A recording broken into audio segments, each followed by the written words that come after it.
Pode Elas no Comando. Estamos aqui na segunda temporada e hoje, meus telespectadores, vocês não vão acreditar, porque hoje o Pode Elas no Comando recebe uma mulher que construiu a sua trajetória com técnica, posicionamento e atuação política. Ela é cientista política, ela é servidora pública e ex-deputada distrital. Júlia Lucia é o seu nome e ela defende uma política baseada em dados, gestão e responsabilidade pública. E a nossa conversa vai ser direta, profunda e responsável sobre bastidores do poder, democracia e futuro do Brasil. Júlia Luci, seja muito bem-vinda. Obrigada pela sua presença. Obrigada pelo convite, viu, Benigna, toda a audiência, é um prazer estar aqui. Parabéns pela iniciativa. DF Obrigada. precisa de espaços como esse, né? Muito obrigada. Estou muito feliz de recebê-la e eu quero muito, nesse espaço, receber mulheres assim, tanto mulheres quanto homens, de opinião e que não foge da raia, né, Júlia? Você não foge. Falta muito, né? Tá faltando. Falta. Mas a primeira pergunta que eu queria te fazer é sobre a sua formação acadêmica mesmo. O que te levou à ciência política? Nossa, eu sempre gostei de política, desde que eu era criança. Sempre gostou? Sempre. Teve alguma liderança ou alguma figura emblemática que te influenciou à época da escolha? Não, é realmente uma intuição infantil mesmo. Desde criança eu gostava de política, eu já lia sobre política, minha infância e minha adolescência inteira. Nunca pensei em fazer outra coisa. Sempre foi nas ciências Sempre foi nessa políticas. linha. Então, não tem uma grande pessoa, uma personalidade política assim. E, gente, a Não. Júlia, ela é servidora pública. Ela já foi da Polícia Federal, CAPES, e hoje você está no Conselho Nacional de Justiça, certo? Sou servidora de lá. E como a experiência do serviço público moldou a sua visão no geral do Estado? Sobre o Estado, o funcionamento. Estar como servidora pública no serviço público foi um dos grandes motivos de eu querer ir para a política como mandatária. Porque o servidor público, ele tem um limite para atuar, né? Que é o limite da lei. Então, como é muito engessado o que um servidor pode fazer, muitas vezes eu sentia que faltava ali um espaço, sabe? Eu via que a gente tinha uma série de problemas, poderíamos adotar certas soluções, mas as soluções não estavam previstas em lei. Então, isso começou a me trazer uma certa angústia. Então, esse foi um dos elementos que eu levei em consideração para aceitar o convite de ser deputada. Porque o servidor, ele precisa estar preparado para o anonimato. Ele não é o foco. Não é o estilo dele de fazer alguma coisa. Ele tem que entrar na máquina e atender aquilo que está previsto para acontecer. E muitas vezes você não concorda com o processo de trabalho, com a meta que é colocada, com o viés, com o foco que é posto. Então, tem muitos servidores que precisam assim de um espaço um pouco de criatividade para poder atuar, né? E eu sentia falta disso no serviço público. Sim. A Júlia veio para Brasília, gente, ela tinha 9 anos de idade, não é? Você é de Minas Uhum. Gerais, Sou, Patos de Patos de Minas, e foi moradora da Ceilândia, muitos e anos. estudou na famosa Fundação Bradesco. Quem é de Brasília sabe e entende do que eu estou falando, da Fundação Bradesco. Depois estudou no Sigma, não foi isso? Foi. E como foi, assim, para você vir de Minas, se adaptar a Brasília? Achou muito diferente? Assim, criança se adapta muito fácil, mas como foi Uhum. para você? Pois é, a minha ideia de cidade ainda é uma ideia de cidade mineira, que é uma cidade que as pessoas saem às ruas, elas vão à padaria a pé, elas se cruzam na rua, elas se cumprimentam, elas vão às casas umas das outras, sem avisar. É normal isso. Você está passando pela rua, entrei. Tudo bem, beleza, beleza? Então, essa é a minha referência de cidade. Eu acho Brasília o oposto disso, né? O DF como um todo, principalmente o plano piloto, né? As pessoas, elas muitas vezes não se cumprimentam. Eu não entendo isso. Por que o povo de Brasília não cumprimenta, gente? Gente, se você cruzar com uma pessoa, você tem que reconhecer a presença daquele ser humano ali. Você fala, bom dia. E as pessoas de fora falam muito isso, que É Brasília vergonhoso, é fria. é estranho, sabe? Aqui em Brasília, às vezes, você tem vizinho que evita sair do apartamento quando ele percebe que você vai sair ao mesmo tempo. Ele não quer cruzar com você, é uma coisa... Eu não entendo isso. Aliás, eu acho que eu entendo um pouco. Depois a gente até pode explorar a raiz desse possível, assim, a possível explicação para esse fenômeno. Mas eu sentia uma diferença muito grande de cidade, até mesmo porque onde eu morava na Ceilândia era muito perigoso. Então eu não podia brincar na rua. Então Então já eu foi um ia, baque. eu ia para a escola, que é o Bradesco, eu ia para a escola, não, nem foi a minha primeira escola, primeiro foi o Ateneu. Depois eu consegui uma vaga na Fundação Bradesco. Então eu ia para a escola de manhã, por exemplo, e eu passava a tarde toda dentro de casa, porque era perigoso sair. E aí nisso eu fui aprofundando os meus estudos. E foi nesse período que eu fui estudando história, geografia, economia, política, desde a infância. Eu fazia isso. Porque eu não tinha outra possibilidade também. Então, pelo menos Entende? você foi para os estudos, É, meio que eu obrigatoriamente. tive, assim, minha mãe foi muito austera nesse sentido, ela não deixava a gente sair de casa, e isso é para mim, para os meus irmãos também. Diferente dos meus colegas à época, que muitos estavam na rua, acabaram se envolvendo com coisa errada. Eu já tive muitos colegas, inclusive, que morreram, né, por causa de violência, assim, que se envolveram em brigas e acabaram morrendo. Então eu senti, sim, um baque muito grande, sabe? E o que eu te digo com tristeza é que eu não percebi uma evolução, assim, da Ceilândia, da minha época para cá. Ainda é perigosa, ainda é barulhenta. É um caos de tanto barulho a Ceilândia. É muito suja, tem poucas árvores, tem poucos ambientes para práticas de esporte, entende? Então eu sinto muito que ainda não houve uma evolução como eu gostaria de ter visto já acontecer, sabe? Sim, e uma cidade tão populosa. Para quem não sabe, Ceilândia é uma cidade satélite do Distrito Federal, a poucos quilômetros de Brasília. E é uma cidade É imensa, enorme. cheia de diversidade. Tanto é que nós temos a feira, que representa muitos Que é muito mal nordestinos. cuidada, que é Tá. suja, que não precisava ser do jeito que é. Eu falo isso porque eu sou frequentadora. Sou cliente lá da Feira da Ceilândia. De vez em quando eu tô lá comendo piqui, que eu amo. Mas assim, gente, não precisa ser sujo. Não precisa ser feio. Por que que a gente se habituou tanto com o feio, com o mal cuidado, com o mal acabado? Quando é para periferia? Então, assim, não faz sentido. Isso é uma coisa que me revolta, de verdade. Porque é isso, eu fui aquela criança que estava lá. Entende? E quando você cresce num ambiente de violência, de pouca beleza, você não tem como criar na sua cabeça um plano para sua Uma vida. perspectiva. Entendeu? No meu caso, eu tive sorte porque eu tinha algumas pessoas que me apresentavam outros ambientes, pessoas assim, da minha família, e eu via que existia um mundo fora daquele caos.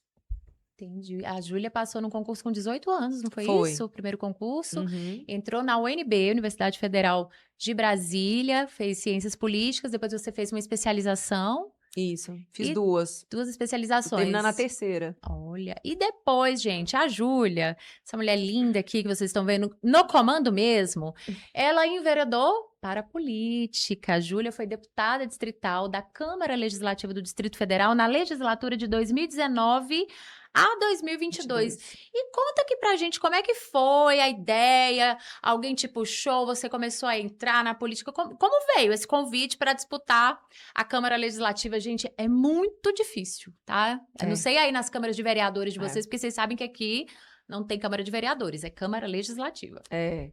Pois é, 2018, né? Isso. A gente já vinha assim de um aprofundamento da crise econômica, né? Que ela começou a estourar em 2013, e aí foi piorando 14, foi piorando 15, piorando 16, aí veio o impeachment, eu participei do movimento pelo impeachment da Dilma.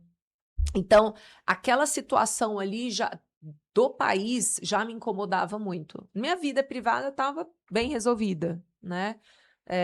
Minha filha, já tinha minha filha, eu já tinha meu emprego, tinha uma estrutura familiar. Então, assim, a minha vida estava ok, mas eu olhava aquele contexto do Brasil e falava assim, gente, Não é isso que eu quero. que loucura que está acontecendo. Aí, aquilo muito angustiante, estava me angustiando.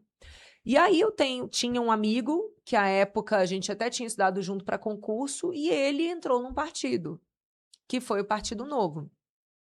E aí ele me chamou para uma reunião do Partido Novo e eu fui por ele, porque eu já tinha participado de outras reuniões, até por causa da UNB, E eu sempre tinha achado péssimo as reuniões dos partidos. Eu sempre tinha percebido assim, um nível muito baixo das pessoas. Ali eles estavam negociando só cargos, não tinha projeto de país, não tinha projeto de cidade. Então, assim, eu fui com uma péssima expectativa, mas eu fui em consideração a ele. E aí, quando eu cheguei lá, eu fiquei encantada com as pessoas que estavam ali, com o que estava sendo discutido. E aí eu falei, gente, é tudo que eu acredito. É tudo que eu penso. E nessa época eu já era liberal, né? Eu tive meu momento esquerda, fui esquerda já. E aí eu fui estudando e vivendo, né? E aí eu me tornei liberal, né? Então eu passei a acreditar cada vez menos no Estado, mais nas pessoas. Então encaixou totalmente com a mensagem do novo, com o que eu já pensava à época. E você foi bem votada. A 8 minha mil votos, não meta, não, foi? foi 7.655, Sim, mas foi minha primeira campanha. E a minha meta era 2.000 votos, só para você 2 ter mil ideia. votos. É, Porque 2.000 você não veio de um votos. apadrinhamento, né, Nada, Júlia? Foi você que nada, decidiu. não foi nada. Eu vim dentro desse movimento do Partido Novo, que em 2018 estava muito forte. As pessoas queriam renovação, elas queriam caras novas. Então, eu surfei nessa onda, né? Então, agora eu fiz uma campanha dentro do que eu conseguia fazer, porque eu gastei R$ 29.600. Dentro do que eu tive de estrutura financeira, eu fiz a melhor campanha possível, né? Sou muito competitiva. Então, assim, quando eu decidi ser candidata, e eu fui candidata para ajudar o partido, eu nunca pensei que eu pudesse ganhar. Eu entrei e falei assim: bom, então tá bom, deixa eu entrar e vou tentar fazer 2.000 votos para ajudar vocês. Então, foi o compromisso que eu assumi com o presidente. E aí, eu fui fazendo a campanha, eu fui entendendo o que as pessoas estavam querendo falar, eu fui entendendo o momento, e aí chegou um dado momento, assim, do meio da campanha para o final, eu comecei a perceber que as pessoas já estavam me reconhecendo na rua. E aí, nessa hora, eu falei, gente, eu tô achando que eu tô ali entre os primeiros do partido. Não esperava, mas eu tô achando. E aí, os dois primeiros, os dois, três primeiros eram homens. Aí eu falei, eu não vou ter menos votos que esses caras.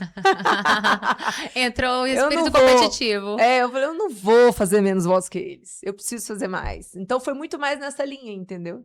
Entendi, E eu fiz bem gente. mais. Mas que bacana. Na época, você lembra É, quantas deputadas distritais tinham com você que ganharam? sim. Porque geralmente é Tinha. duas, Eu, a deputada três. Arlete e a deputada Jaqueline. A Jaqueline Silva. É. Gente, a Júlia Lucia, ela foi procuradora especial da mulher na época da legislatura dela, e além da bandeira que a gente sabe que foi muito forte, a bandeira feminina, quais foram as outras bandeiras, Júlia, que você levantou no seu Com mandato? certeza, a principal é a da fiscalização. E eu acho que isso fica adormecido. As pessoas acham que a fiscalização ela não é tão importante, mas ela é a mais importante de todas.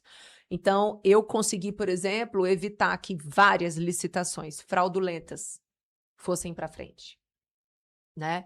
Várias, tanto na área da saúde, fiz denúncia que levou à prisão do secretário de saúde, por exemplo. Então, fiscalizei saúde, fiscalizei educação, fiscalizei obra, sabe? Então, você cuidar do uso do dinheiro tão suado das pessoas é o mais importante, é o que o deputado deveria fazer. Se os deputados distritais tivessem feito isso, por exemplo, o BRB não teria avançado na tentativa de comprar um master. Porque tinha elemento suficiente para saber que era uma furada. Só que a fiscalização não é levada tão a sério, tanto pelos parlamentares como pela população. Entende? Então, certamente foi a fiscalização. Eu permaneci independente, eu permaneci sem dever favor para ninguém, assim como eu não devo favor para ninguém até hoje, exatamente para poder falar assim: peraí, isso aqui é dinheiro do povo, não vai gastar desse jeito, não. Então, foi nessa linha. Agora, eu sou muito pró pequenos empreendedores. Então, todas as demandas, por exemplo, do pessoal de bar, do pessoal de restaurante, do comércio, tudo que aparecia, assim, que podia trazer algum tipo de dificuldade para eles, a gente atuava para ajudar e a gente conseguiu fazer muita coisa. Muita coisa. Júlia, você falando dessa questão que a Câmara poderia ter olhado para a questão do BRB, do Banco Master. Na época, Eu já trabalhei na Câmara Legislativa, na época tinha um bordão lá, que a Câmara era um puxadinho do Buriti. Você Uhum. acha que ainda é um Claro, puxadinho do Buriti? com certeza, porque 17 deputados votaram a favor, aí a gente teve só o pessoal da esquerda e a Paula Belmonte votando contra. Então, assim, o governador faz o que ele quer ali dentro, porque ele tem voto.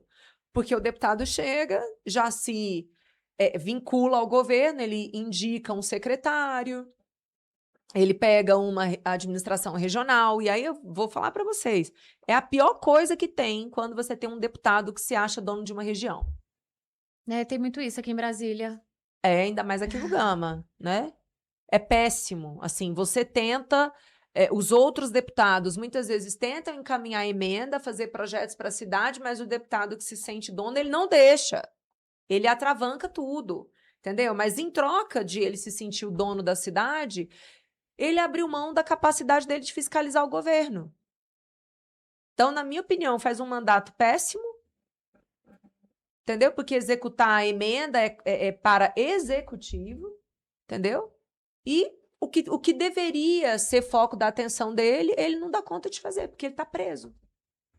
Júlia, eu imagino, como você falou, a sua atuação foi bem fiscalizadora mesmo. Eu imagino que você comprou brigas feias lá, bem pesadas, aquelas brigas Comprei. grandes. O que mais te surpreendeu quando você chegou na Câmara? Você achava que ia ser assim e quando você entrou lá, você levou um susto. Meu Deus, é assim? O que você acha que mais te surpreendeu lá? Olha, assim, no início do meu mandato, eu percebia que a comunidade ali da Câmara como um todo, deputados, assessores, imprensa, eles olhavam para mim e pensavam assim: ah, ela não vai dar conta de nada, ela é muito novinha. Então, eu percebia isso no olhar das pessoas. Só que, à medida que o tempo ia passando, e eu sempre usei os meus espaços para fazer discurso, eu sempre encaminhei as matérias. Então, com o tempo, as pessoas foram vendo que eu tinha preparo para estar ali e que eu tinha coragem. Essa que é a grande questão. Então, no primeiro semestre, por exemplo, eu já impedi a Câmara de comprar carros, de trocar os carros. Primeira coisa, que era uma compra, além de proibida por lei na época, estava muito estranha, os carros estavam muito caros, carros que iam ser descontinuados pela fabricação, pela fabricante. Então, assim, falei, isso aqui não vou deixar passar. E aí foi o primeiro momento que eu tive ali, digamos, um duelo com um deputado mais experiente. Depois, se vocês quiserem pesquisar aí. Ali foi uma oportunidade que eu tive de mostrar para as pessoas que eu não era boba e que eu não tinha medo. Uma vez que eu venci essa barreira, as pessoas começaram a me tratar com mais respeito. O que me surpreendeu foi que eu ainda imaginava que, na média, as pessoas estavam buscando o bem do povo. E não é. Na média, elas estão pensando nelas. Infelizmente. Então, por exemplo, quando eu destinava uma emenda, eu quero castrar tantos bichinhos. Aí lá na frente havia uma articulação para a minha emenda não ser liberada. Isso que eu ia te perguntar, por conta dessa sua gestão mais combativa, eles travavam seus projetos? Não tem a ver com o perfil, é isso que eu estou falando, tem a ver com cada um defender o seu feudo, o seu suposto feudo. Então, qualquer pessoa, mesmo alguém menos combativo, que por algum motivo ameace invadir o feudo, vai acontecer a mesma coisa. Porque eu vi isso acontecer com outros políticos também, outros deputados também, sabe? E aí, quando, por exemplo, a emenda travava, eu falava, gente, meu Deus, a gente vai perder o dinheiro, os bichinhos não vão ser castrados. Será que esse demônio não está pensando nesses bichos? E por aí vai, eu consigo te dar vários outros exemplos. Então, teve muitos momentos que eu falei, caramba, não está pensando nas pessoas, só está pensando na disputa de voto. A eleição é lá na frente, calma, vamos cuidar das pessoas, vamos cuidar da cidade, sabe? Aconteceu várias vezes, assim, de um projeto ser super meritório. Puxadinho da Asa Sul, por exemplo.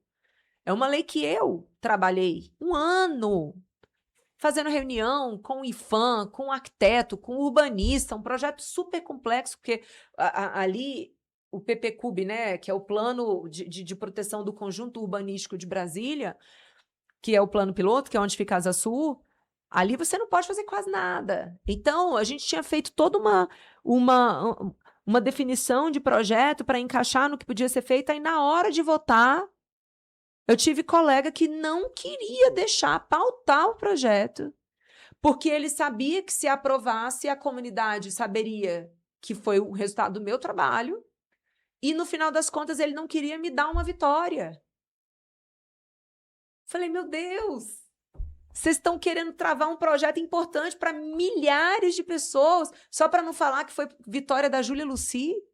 Eu não tô acreditando. Então, assim, porque eu nunca fui assim, entende? Para mim é o seguinte, eu sou de direita, mas se viesse um projeto bom do PT, eu tava dentro. Você Se viesse assinava. bom do PSOL, eu tava dentro, eu tava junto, defendia.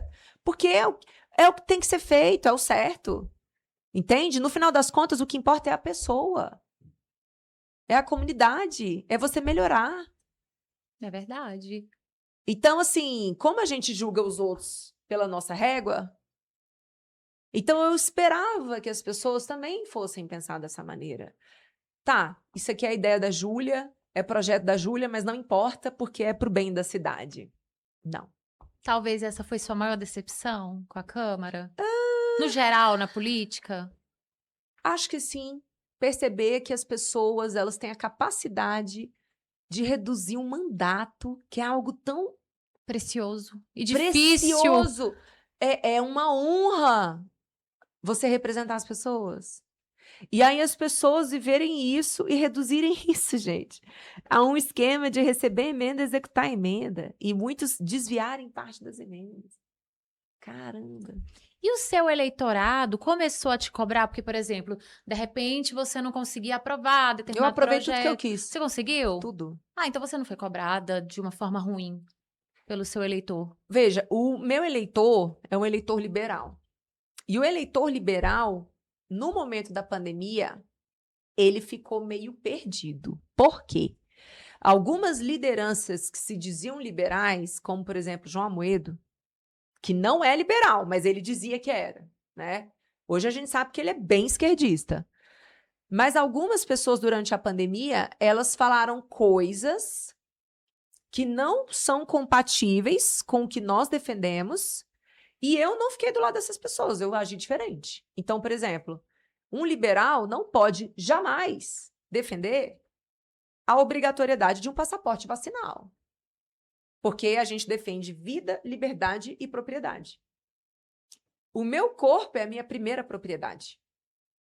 O que não significa que isso abre brecha para o aborto. Vou deixar claríssimo, né? Porque aborto envolve a vida da mãe e do bebê.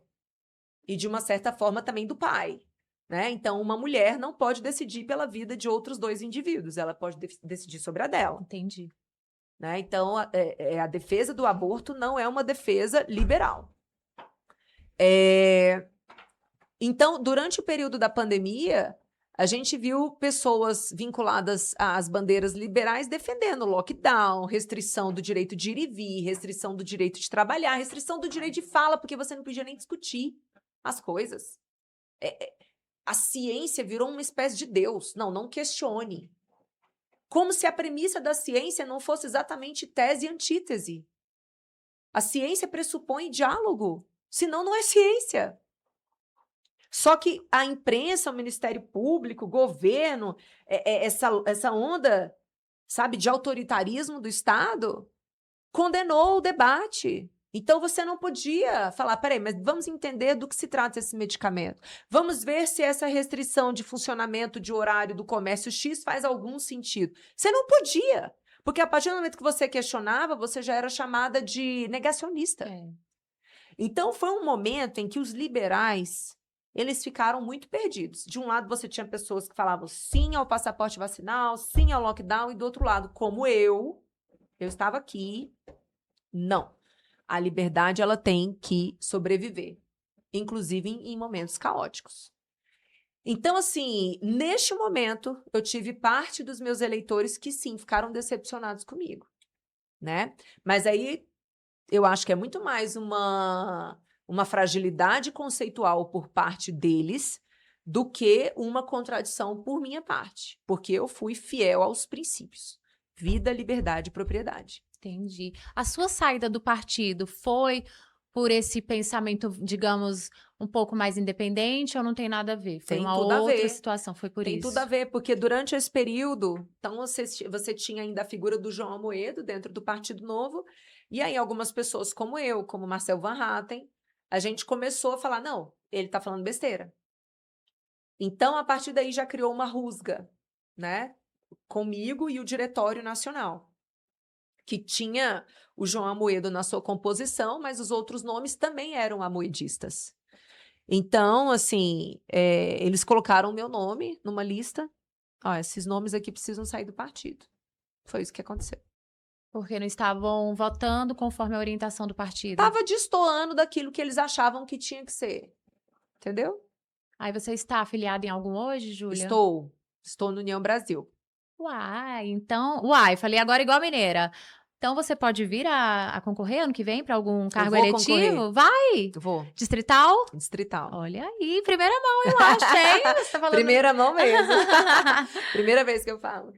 E assim, além disso, teve algo assim que te chocou, além dessa questão de curral eleitoral, né? Que cada deputado se acha dono de uma cidade satélite aqui. Teve algo assim, mais indo para o âmbito geral mesmo, de governo, que te chocou na época? Sim. Que você falou assim, eu não acredito. O despreparo das pessoas no trabalho. Assim, meu Deus, descontrole total por parte do governo. Então, assim, eu ia fazer reunião Secretaria X. Aí eu falava, eu preciso do dado X, Y, Z, né? Não, nós não temos. Falei, como vocês não têm? Vocês trabalham com isso. Ah, porque esse dado é da diretoria tal, só que a diretoria tal, a fulana tá de férias. E aí a outra que substitui tá com a licença não sei o quê. Eu falei, gente, a administração pública ela não pode ser personalíssima desse jeito, não. Você precisa ter as coisas funcionando independente de ter gente ali. Tem memória, tem documento, tem... Então, eu fiquei impressionada com o baixo nível de profissionalização do governo do Distrito Federal. Isso, para mim, foi, assim, chocante, porque eu vim da esfera federal. O Serviço Público Federal, ele é mais organizado, né? Muito mais organizado. Agora, o GDF é uma esculhambação, até mesmo porque é muita indicação política. Então, assim, as pessoas entram, rapidinho saem, muitas vezes elas não entendem nada, mas elas foram colocadas ali porque elas são cabo eleitoral. Então, assim, não é à toa que o GDF tem um orçamento gigantesco e ele entrega péssimo serviço para as pessoas. Não é à toa. Entendeu? É muito fácil de entender. É porque as pessoas que estão gerindo, as pessoas que estão na máquina, uma grande parcela, tá? Não tem condições de estar ali, não sabe o que está fazendo ali. Entendi. Júlia, você falou sobre a questão da opinião, das vacinas, que na época, realmente, as pessoas tinham até medo de comentarem, até assim, no âmbito particular da sua casa. Era uma coisa mesmo que as pessoas tinham medo de comentar. E aí eu queria falar um pouco sobre opinião, democracia no Brasil. Como você vê hoje a democracia no Brasil, onde o crime de opinião, a gente pode dizer que está tendo crime de opinião? Com certeza, com certeza. O que acontece? A gente é um país que tem uma formação cultural muito complexa. Então, nós temos uma dimensão do estudo, do ensino em si, que é uma parte mais objetiva, que a gente pode falar que o brasileiro, por exemplo, boa parte dos brasileiros é analfabeta funcional. Isso aí é dado, né? Então, o estudante brasileiro, por exemplo, quando tem as provas da OCDE, tanto em matemática, como em português, como redação, linguagem, ciência, o estudante brasileiro, se ele não fica em último, ele fica em penúltimo. Então, esse é um diagnóstico de que a nossa educação formal faliu. Então, na maioria das vezes, a gente conversa com pessoas que não entendem o que nós estamos falando, porque o semi-analfabetismo é isso, é uma incapacidade de você compreender a língua. Nós temos esse ponto. Além desse ponto, nós temos uma dimensão que é cultural, que tem a ver com o conjunto de valores compartilhados na sociedade. E a base da sociedade brasileira ainda é marxista. Ainda acredita que a gente vive uma disputa entre explorado e explorador. E existe um estímulo a um sentimento de raiva de um contra o outro. Sendo que, na prática, eles são colaboradores. Porque um empresário ele só coloca o negócio dele para rodar se tiver gente para trabalhar. Mas a pessoa que está trabalhando, ela só tem condições de fazer o dinheiro dela porque o empresário pegou o capital dele, imobilizou naquela empresa, está se arriscando. Imagina o investimento que você fez aqui. Sim. Né? Então, um depende do outro, simples assim. Só que existe uma carga cultural de estimular a raiva entre as pessoas, o ressentimento, a inveja, o despeito. Aqui no Brasil, a gente não é estimulado a admirar uma pessoa que enriquece, uma pessoa que atinge sucesso. A gente é estimulado a depreciar a vitória da pessoa. Ah, mas fulano conseguiu aquilo porque é branco, né? Ah, mas ela conseguiu aquilo porque ela é bonita. Ah, mas ele conseguiu aquilo porque é playboy. Você viu a publicação dessa semana? Isso é estimulado pelo governo. Publicação dessa semana, Casa Civil do governo Lula fez um post falando assim, olha, se você for playboy, esse post aqui não é para você. Pegou um boneco loiro do olho verde. Se você for playboy, esse post não é para você. Mas se você for um trabalhador, aí pegou um bonequinho moreno. Trabalhador ganhando menos de 5 mil reais. O playboy é quem ganha mais. Uhum. Então, esse post aqui é para você. Então, o governo petista, tá? Porque essa é uma lógica esquerdista, tá? De fomentar a raiva, a disputa. Isso tem uma lógica. Você divide as pessoas para que elas se odeiem e elas se percam nessa discussão idiota. Porque é idiota você ficar brigando. Ah, eu sou mais direita que você, eu sou mais esquerda que você. Cadê o projeto? Cadê a discussão? Cadê o assunto? Quantas pessoas ficam se degladiando nisso, você foge do que realmente importa. Tudo é uma grande distração, Sim. né?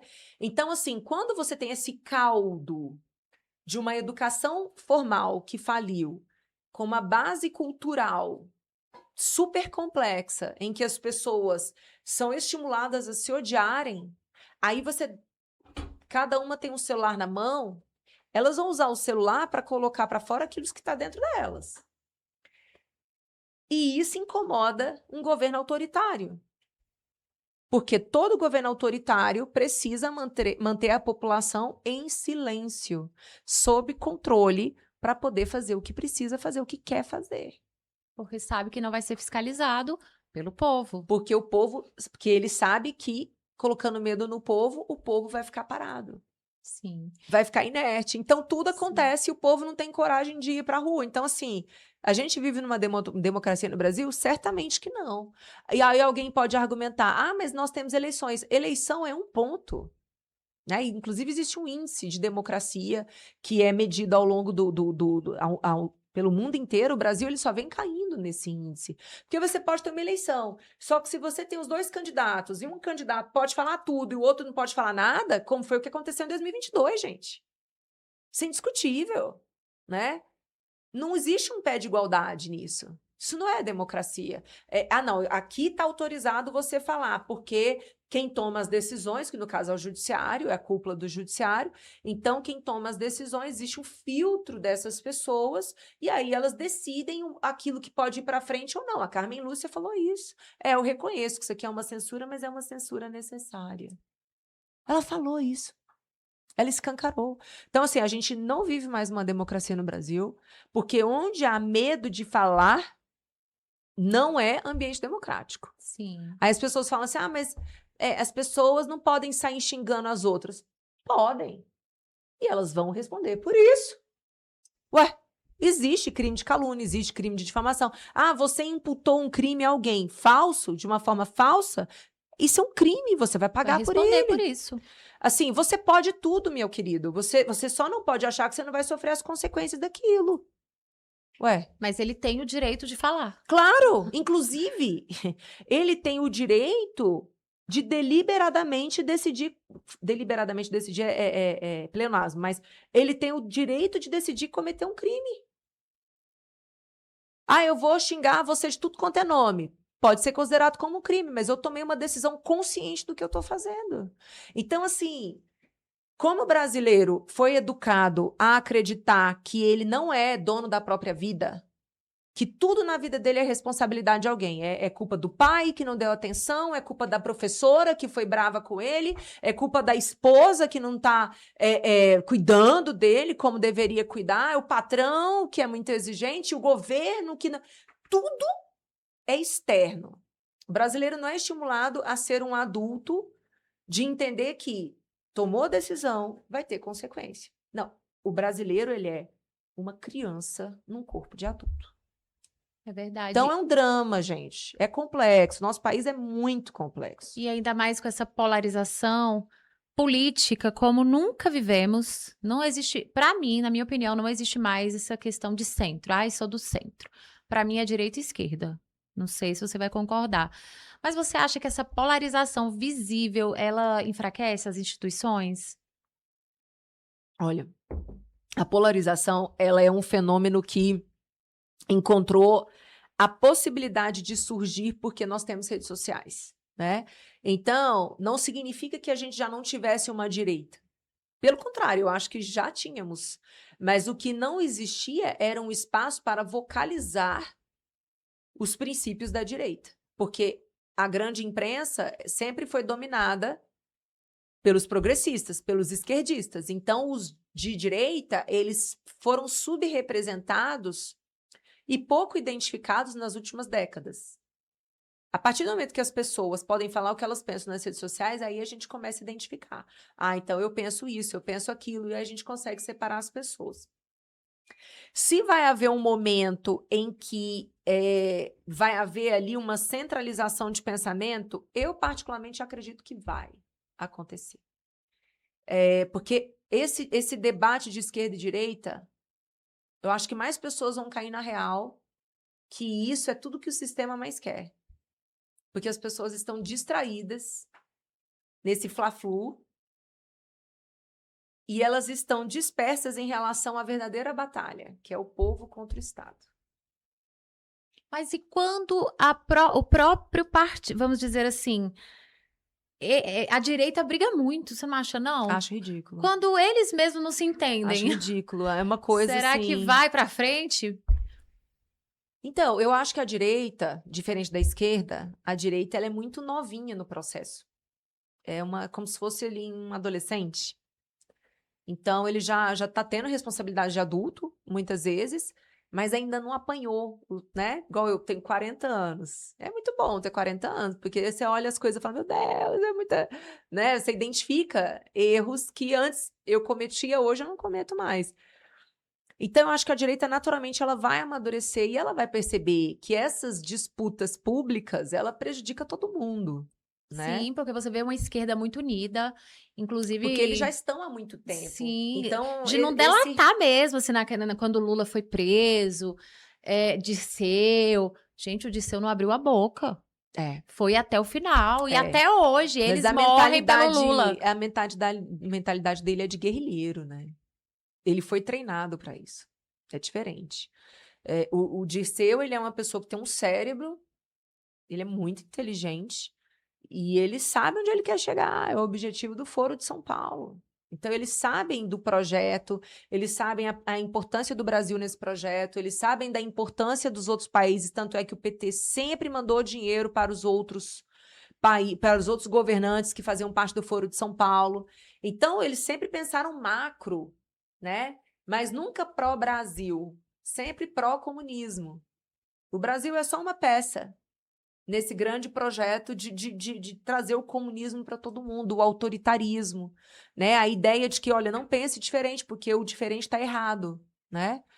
Então, é uma cabeça de quem está na guerra.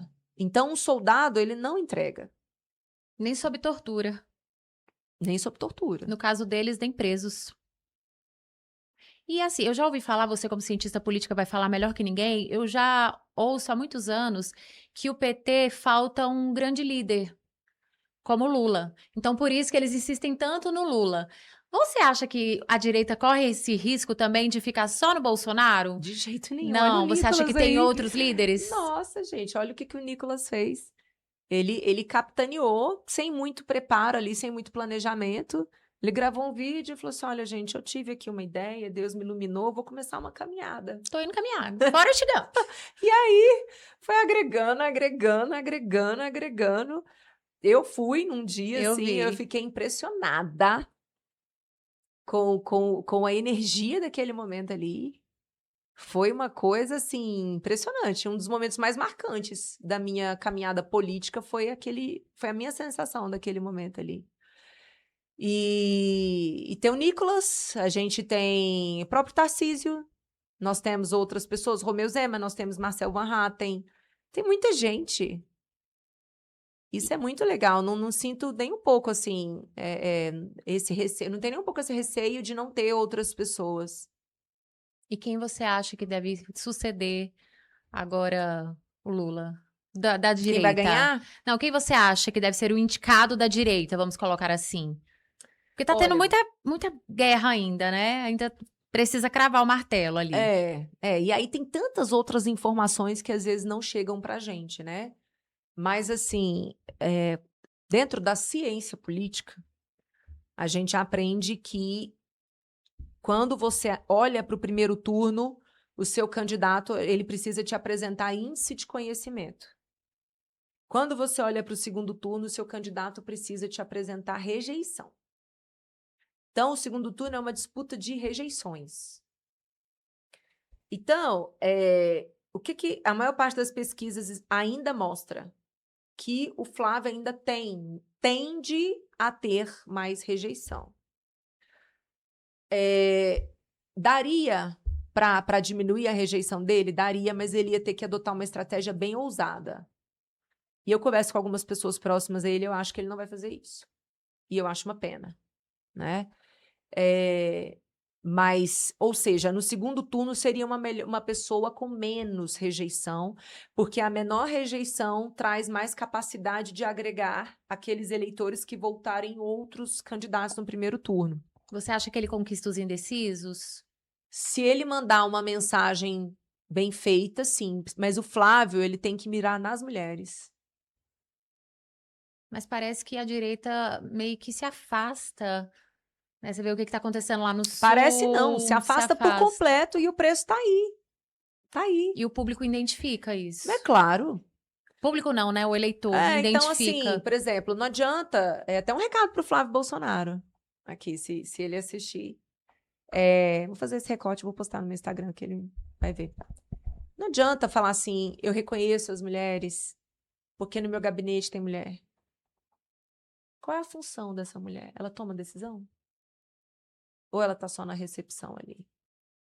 Porque desse papel a gente já tá farto. Tem alguma mulher estratégica na sua campanha? Boa. Porque você contratar um marqueteiro homem? Desculpa. Não adianta. Não vai. Existe um desafio. O Lula perdeu porque perdeu. O Bolsonaro perdeu porque perdeu o voto feminino. Eu acho que ele usou a Michelle tarde demais. Pois é, Usou no bom sentido, tá, gente? como um ativo político, né? Isso. A Michelle, ela é muito habilidosa, muito carismática. Acho ela ótima. Mas a Michelle, ela não comunica com a mulher de centro. Não Por adianta. quê, Júlia? Você Porque acha? ela é muito do estereótipo da ultraconservadora. E a Hum. mulher de centro, ela não é assim. É uma mulher, geralmente, que cuida da casa sozinha. Entendi. É uma mulher que não Ela que traz o sustento da ela não casa. gosta dessa proposta de ser submissa. Entendi. Entendeu? Então, assim, aí você pega a Michelle, por mais preparada, carismática que ela seja, ela é, né? Ela reforça esse conjunto de valores que as mulheres do centro, inclusive mulheres de direita, também falam: peraí, não. Esse conjunto aqui eu não tô afim de ser submissa. Não tô. Não combina. Não funciona, não explica. Então, ela não agrega tanto, entende? Para ele conseguir novos votos, ele vai ter que trazer novos públicos. Para novos públicos, novas mensagens. A direita continua ainda se comunicando com o público jovem? Através do Nicolas. Mas o Nicolas, assim, pelo que dá a entender, tá, gente? Dá a entender nas entrevistas, é como se ele estivesse ainda esperando algo. Ele ainda parece que não tá 100% fechado com o que o Bolsonaro indicar, não. Você tem essa percepção? Uma vez eu vi o Nicolas falando assim, que se quiserem a participação dele, chamem-no para a tomada de decisão. Ah, então tá, meia palavra basta, E eu né? assino embaixo. Eu acho assim, você quer meu apoio para um projeto? Não Vamos é bastante conversar. óbvio que você precisa perguntar minha opinião sobre o projeto? Você não pode pressupor apoio. Não é assim que funciona. Nem na vida, nem na política. É uma ideia arrogante. Me lancei, vamos, todo mundo tem que ir comigo. Opa! Calma aí. Não, política, aí que tá. É agregação. Olha o que o Lula fez em 2022, gente. Ele pegou o Alckmin. Ele pegou o Alckmin, que sempre foi oposição a ele. Foi inacreditável. Agregou. Mas eu acho que foi bem quando o Temer, quando a Dilma pegou o Temer também, que foi uma coisa inacreditável. Na época. Mas o Temer, querendo ou não, era MDB, né? E o MDB sempre caminhou com o PT. Então Tava foi já muito ali. mais uma escolha do partido. Entendi. Eu não sei se a Dilma teve ingerência nessa escolha, entende? Eu acho que a chapa estava formada PT, MDB, e o MDB fez a escolha. E fez uma boa escolha, na minha opinião, porque o Temer foi um bom presidente. E o Alckmin consegue ter voz? Porque o PT é fechado. Sabe o que eu percebi? O Alckmin, ao longo dessa caminhada, ele foi ganhando força. Principalmente nessa questão internacional, quando a gente recebeu essas tarifas, foi o Alckmin que iniciou os diálogos. E ele tem um perfil mais diplomático. Então, ele conseguiu resolver muito problema. E aí, com isso, ele se empoderou dentro dessa estrutura. E ganhou respeito. Tanto é que agora tentam tirá-lo da chapa de vice e parece que está bem fixo que ele continua. Vai continuar? Interessante. Júlia, será que não faltou um pouco dessa diplomacia para o Bolsonaro? Muito, faltou muito. E eu acho que ele mesmo reconhece isso. Ele já andou dando algumas, né, antes, né, de ser preso, ele andou falando isso mesmo, que ele talvez tenha exagerado em algumas expressões, talvez tenha sido mal interpretado. A grande questão é a seguinte: ele é um ser humano. E o ser humano, quando ele está estressado, ele não vai falar bem. Qual foi o erro do Bolsonaro? Ele tinha que ter tido um porta-voz. Então, crise, pandemia, regra básica de marketing político. Não associe o seu rosto à crise. Bolsonaro tinha que ter sumido na crise. Era ministro da Saúde, Casa Civil e porta-voz. O Bolsonaro deveria ter aparecido em momentos de grandes anúncios. Quando calmo, a vacina chegou. Tranquilo, como um líder. O que eu vi ali? Uma pessoa que estava ultra preocupada. Estressado. E o Bolsonaro é uma boa pessoa, tá? Vou falar que eu conheço ele. Ele ama o Brasil. Isso é nítido. Você chega perto dele, você sente isso. Não era ele ali, não. Ele estava preocupado com o país mesmo. Então, era tanta loucura. Imagina, eu era deputada, eu já estava assim, super, meu Deus, o que eu vou fazer? Eu vou ir contra mesmo o lockdown? Vou fazer isso sozinha? Para mim já foi muito difícil. Imagine ele, presidente da República, né? Então, ele estava num momento de muito estresse, de muito desgaste, de pouco descanso, num momento em que não se sabia. Lembra que no início os médicos falavam assim, só vai para o hospital se você realmente estiver sentindo falta de ar? Sim. Essa orientação foi errada. A outra que eu achei muito errada também, não, só usa máscara se tiver com algum sintoma. Por que já não colocou todo mundo para usar máscara com sintoma ou não? Era muita informação desencontrada. Então, eu acho que a gente, como humanidade, a gente também precisa entender que a gente erra. E era um momento tão difícil para todo mundo. Então, as orientações eram dadas com o conhecimento que se tinha, só que muita coisa acabou sendo descoberta ali. Então, por exemplo, essa é a primeira orientação. Só vai para o hospital quando você estiver com falta de ar. Hoje a gente sabe que a falta de ar era no momento que o pulmão já estava tomado. Então, o correto era ir imediatamente buscar tratamento rápido, né? Para você reverter o contágio ali, né? Exatamente. Outra coisa que foi ruim também, hoje a gente sabe, a intubação também matou muita gente. Porque, né, você levou ali o vírus para onde ele não estava. Só que na época era o que se sabia que podia fazer. Então, é por isso que é importante falar, poder discutir. Porque quando você coloca cerceamento nesse momento, um médico deixa de compartilhar a experiência que teve com o outro, e aí nisso eles se sentem ali reféns. Eu acompanhei, eu vi o sofrimento dos médicos na época. Mas muitos me procuravam assim, Júlia, eu tô desesperado, o protocolo que estão encaminhando tá errado. E eu não posso falar o que eu E penso. não podiam falar. Porque aí se eu falar, eu vou tomar um processo nas costas. Mas muitos me ligavam, assim, angustiadíssimos, sem saber o que fazer. Então, assim, imagina ele sendo presidente da República nessa época. Entende? Então, foi difícil para qualquer ser humano. Se ele tivesse se blindado, colocado pessoas para falar por ele, teria sido a melhor coisa. Tanto é que um dos cortes que eu acho mais polêmicos dele, ele fingindo, né, uma falta de ar. Até hoje, se você perguntar, tem pessoas que falam que aquele recorte ali é ele zombando das pessoas, E mas não é. não é. Tem todo um recorte que ele estava falando que quem estivesse com falta de ar procurasse ao médico, mas isso, pra mim, foi o mais emblemático, assim, tem pessoas que até hoje jogam isso, Mas, que ele claro, zombou. a imprensa inventou essa mentira, fez esse recorte, tirou do contexto, falou que ele estava zombando, E ficou. e a partir daí ele foi chamado de genocida por todo mundo, sem que houvesse qualquer... Ele não processou ninguém por tê-lo chamado de genocida, porque eu teria processado. Né? Porque o genocídio é um crime. Então, você imputar um crime a alguém é crime, né? Então, se eu fosse Bolsonaro, eu teria processado todo mundo que me chamou de genocida. E pior que ficou, né? Essa Ficou. alcunha pra ele. Ficou. Tanto é que agora ele vai responder o processo, deve perder a patente. Um dos pontos é desrespeito aos direitos humanos. Eu falei, mas, gente, quanto que Bolsonaro desrespeitou direitos humanos? É por causa dessa questão aí. Essa alcunha. Nós passamos, Júlia, por alguns anos sem escândalos, né? Tava indo tudo bem, O passamos... escândalo era falar palavrão. É. Bons tempos. Bons tempos, né? Que o maior escândalo era se tinha vacinado ou não, né? Se tinha ou não. Usou a máscara certo. Se usou a máscara, se tomou a cloroquina ou não. E hoje nós estamos vivendo escândalo atrás de escândalo. Então, eu nomeei aqui um por um, para a gente falar com calma e por partes. Banco Master.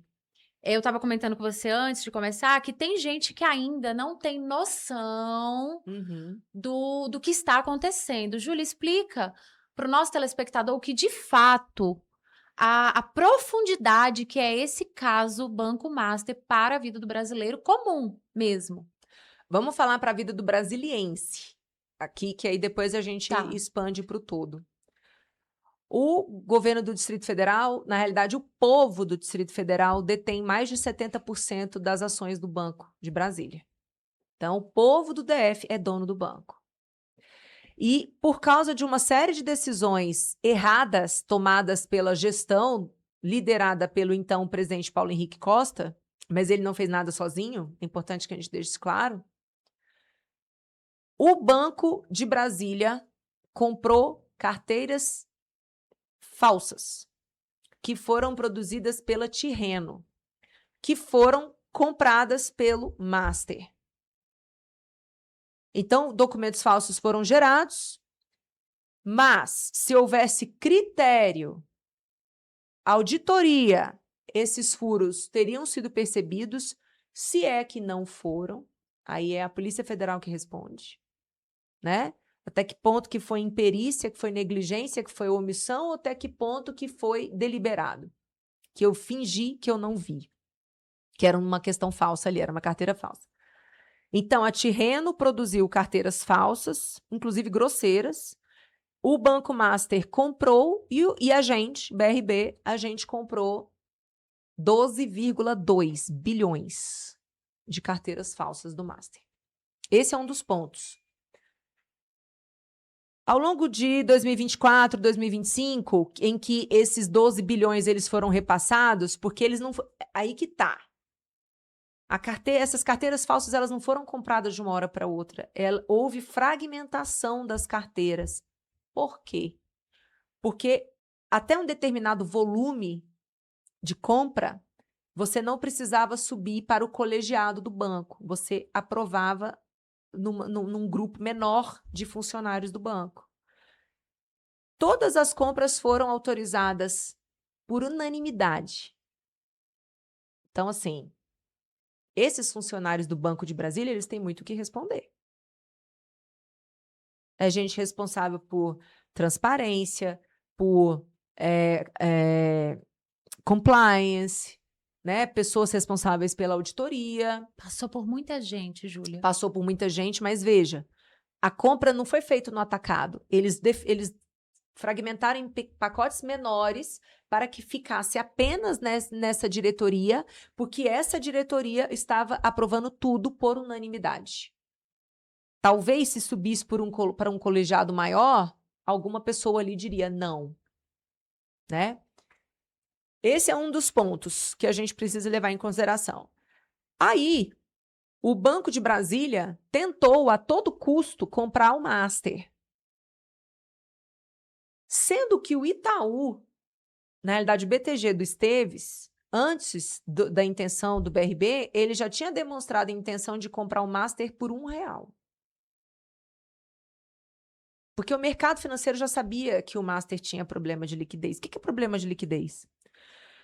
Todo banco ele pode lançar títulos, né?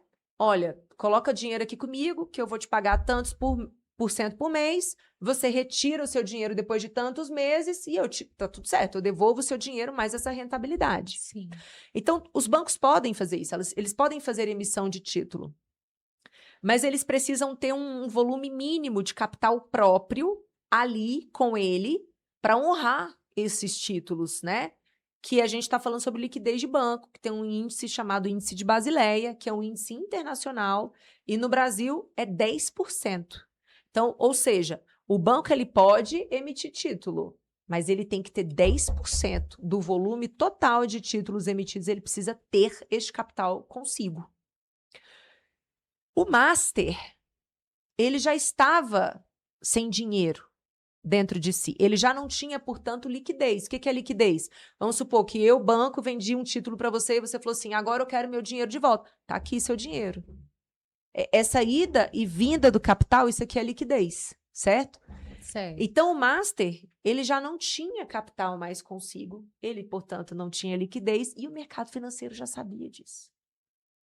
Aí você pergunta, mas e por que as pessoas estavam comprando o título do Master?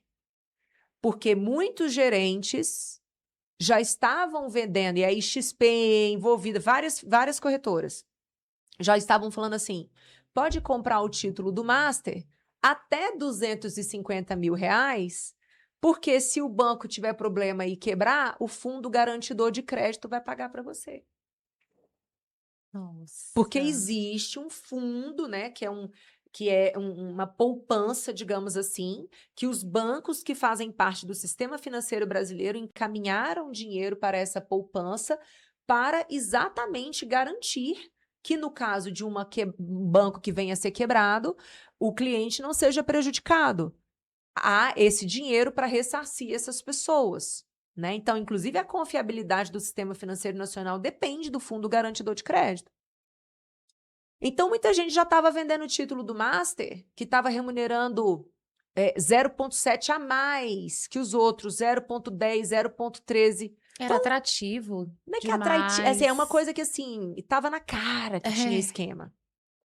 Estava na cara. Então, o mercado financeiro já sabia disso há muito tempo, que o Master não tinha liquidez.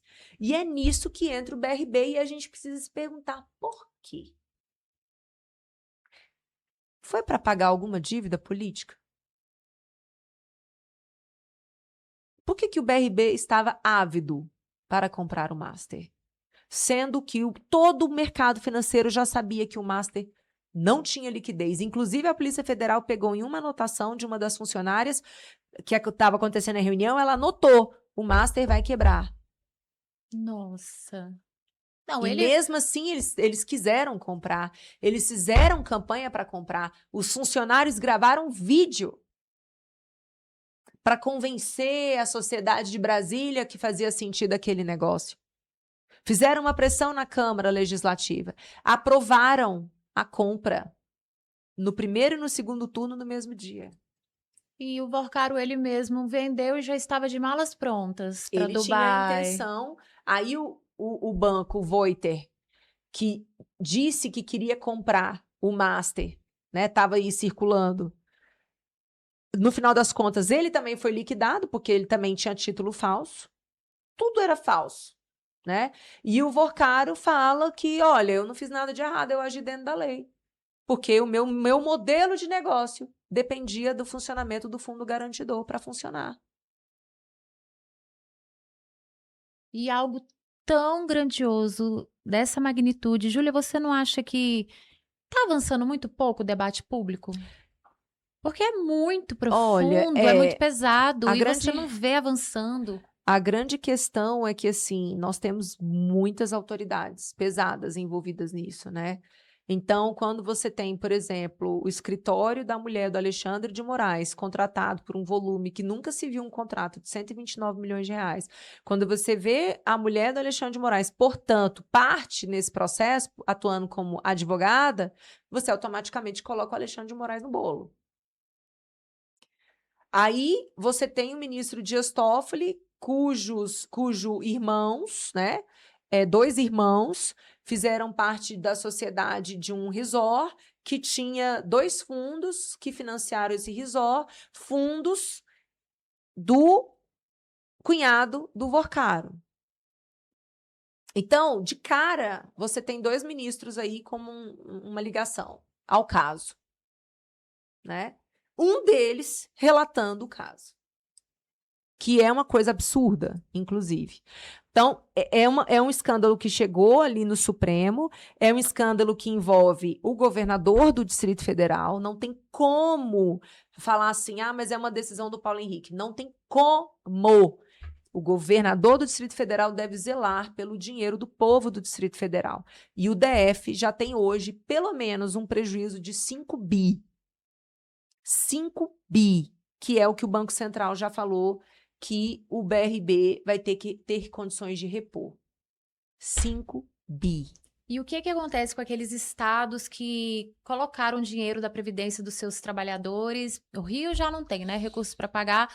Acho que foram outros 3 ou 4 estados também. O que vai acontecer com eles? Tem vários estados, cada dia que passa a gente descobre mais. O fundo garantidor não segura isso. Dinheiro perdido. Meu Deus do céu. E você falou de ministros, né, ali do âmbito judiciário, e na política, você acha que tem nomes que também tem que se explicar? Claro, o Ibanez é o principal, com certeza. O Ibanez.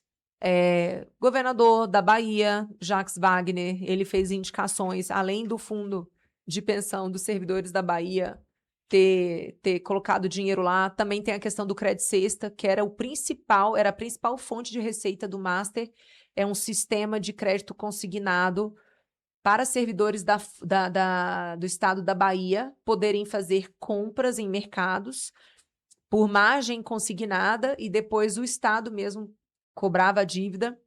Esse é o chamado Crédito Sexta, que era a principal fonte de receita do Master, que era dono do Augusto Lima, que o dono era o Augusto Lima, né, que é próximo também que foi sócio do Vorcaro. Então, a Bahia tem uma implicação direta em tudo isso, né? O Jacques Wagner, que é o senador líder do PT no Senado, foi quem indicou o Lewandowski para ser um consultor jurídico do Master. Depois que o Lewandowski assumiu o ministério, o filho dele, Henrique Lewandowski, passou a cuidar do caso, né? Ele também, o Jacques Wagner também indicou o Guido Mantega, no salário de R$1 milhão. Neste período, houve reuniões do Vorcaro com o Galípolo e o Lula no Palácio do Planalto, fora da agenda oficial. O Vorcaro foi 17 vezes ao Banco Central. Teve uma reunião que ele ficou 8 horas dentro do Banco Central. E sempre depois dessas reuniões ele tinha algum tipo de vantagem. Então, por exemplo, hoje uma linha de investigação da Polícia Federal é de que o Vorcaro é sócio oculto do BRB. E como que ele virou sócio oculto do BRB? Ele, por meio de fundos, os fundos compraram ações do BRB. E aí chegou um momento que o BRB quis colocar mais ações à disposição do mercado. E aí ele tinha duas opções. Ele poderia colocar ações para qualquer pessoa comprar, ou numa outra modalidade, que é abrir preferência. Na realidade, não é nem preferência, é uma restrição a quem já era acionista. Então, somente acionistas poderiam comprar novas ações. Sim. Nisso, o Vorcaro já tinha fundo lá. Já era acionista. Aí, nisso, ele comprou mais ações.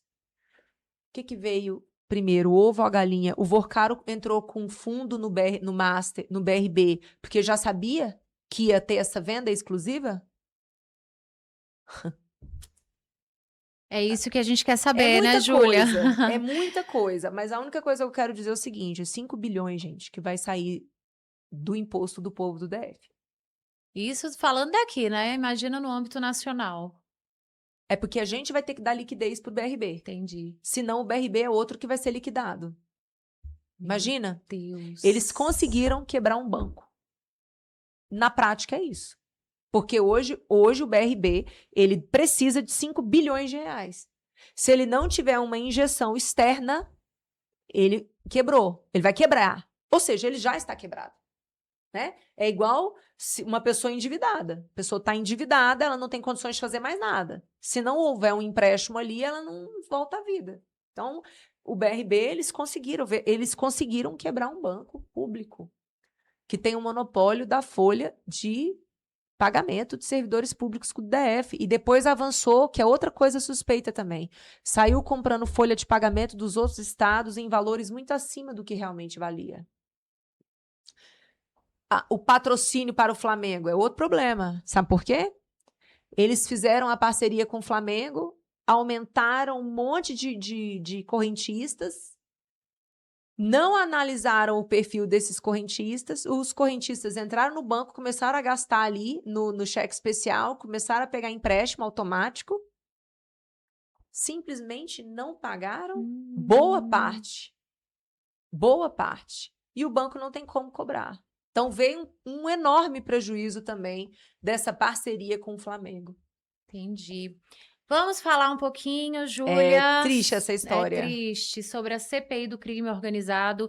Gente, essa CPI ela foi instalada no Senado em novembro, mas ela está ativa desde janeiro, né, de 2026, a CPI do crime organizado.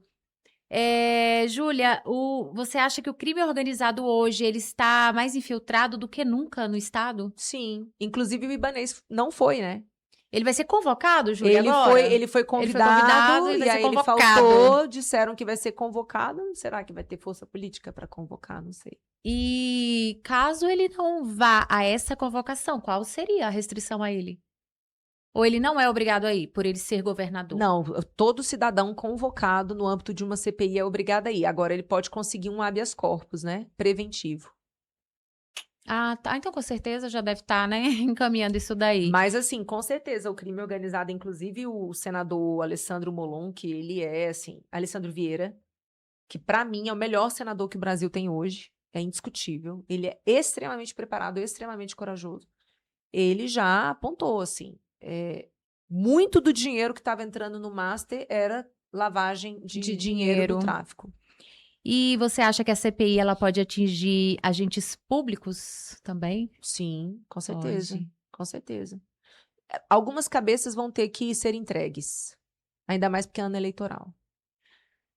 Voltando um pouquinho do Banco Master e um pouquinho aqui no crime organizado, você acha que tem a chance deles colocarem só um bode expiatório e deixar todo mundo impune? Direcionar tudo para uma pessoa específica? Sim, a gente não pode esquecer o que aconteceu na Lava Jato. Né? As condenações da Lava Jato foram anuladas, dinheiro que foi devolvido. Então, assim, o nosso país, infelizmente, é esse país. Né? Diante desse cenário, a população pode acreditar ainda nessas CPIs instaladas? Porque a gente vê o tempo todo, CPI disso, CPI daquilo, mas uma CPI, de fato, ela tá ali fiscalizando, investigando, mas ela não é ela quem quem dá ali as ordens finais de Ela pode prender. cumprimento, Ela pode pode prender ali, né, prender, no momento. ela pode determinar, ela tem poder de polícia, né, a CPI. Ela Sim. pode determinar quebra de sigilo fiscal, bancário, telemático. Então é importante sim a Lógico, instalação de CPIs. E não caiam na lorota que fala assim, mas a polícia, já porque a gente vê a esquerda falando isso, mas a polícia, o Ministério Público já está fazendo a investigação. Eles estão fazendo no papel deles, o Legislativo tem outro papel, né? Então, a CPI é um instrumento extremamente importante, tanto é que o governo está lutando com unhas e dentes para não deixar instalar essa agora, né? A CPMI do Master. Precisa de quantas assinaturas? Já teve, se eu não me engano, 171. Conseguiram? Bem mais. A esquerda não assinou.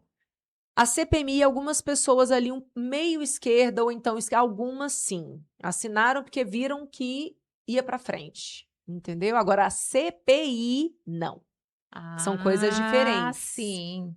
Entendi. Então jogou para a plateia, né, que estava Tá ali. vendo? Eu tô apoiando. Sim. Tá aqui meu nome. Mas na hora da votação, essa votação da CPMI, de CPI, ela não é secreta.